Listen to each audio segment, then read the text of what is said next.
चावल का एक प्रमुख उत्पादक देश कंबोडिया अपने चावल उत्पादन के साथ ही चावल निर्यात को आगे बढ़ाने को लेकर रोज नए प्रयास कर रहा है। इन प्रयासों का ही नतीजा है कि हाल ही के दिनों में कंबोडिया के चावल निर्यात में तेजी भी देखने को मिली है। इसी बीच अब कंबोडिया राइस फेडरेशन ने अपने चावल निर्यात के आंकड़े जारी किए हैं। एक प्रेस कॉन्फ्रेंस का आयोजन कर फेडरेशन ने बताया कि कंबोडिया द्वारा 2025 के पहले 11 महीनों में इंटरनेशनल मार्केट में 8,01,643 टन पिसा हुआ चावल निर्यात किया गया है। फेडरेशन ने बताया कि ये पिछले साल इसी समय के 5,75,562 टन से 39% अधिक है। साथ ही बताया गया कि कंबोडिया ने इस साल जनवरी से नवंबर के दौरान पिसे हुए चावल के एक्सपोर्ट से $526.47 मिलियन की कमाई की है, जो पिछले साल इसी समय के $413.9 मिलियन से 27% अधिक है। इसके अलावा बताया यह भी गया है कि इस साल जनवरी से नवंबर के बीच 65 कंपनियों ने 72 देशों और इलाकों में पिसा हुआ चावल निर्यात किया। कंबोडिया ने यह भी बताया कि इस अवधि के दौरान चीन कंबोडियाई चावल का प्रमुख खरीदार बना रहा। अब कंबोडिया द्वारा इस दौरान एक्सपोर्ट किए गए चावल के प्रकारों की बात की जाए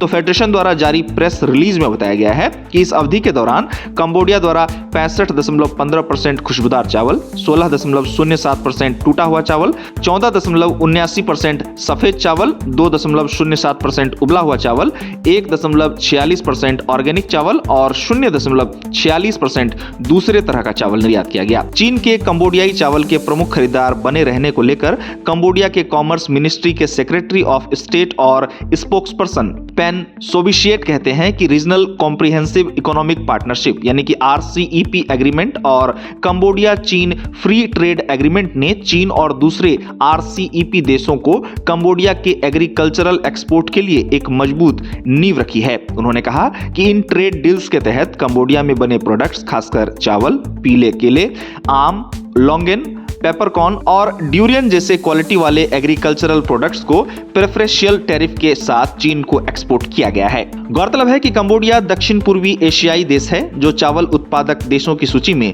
महत्वपूर्ण स्थान रखता है। कंबोडिया द्वारा कई देशों को चावल का निर्यात किया जाता है और हाल ही में कंबोडिया ने फिलीपींस को चावल निर्यात करने के मद्देनजर फिलीपींस के एक बिजनेस डेलीगेशन के साथ महत्वपूर्ण बैठक भी की है।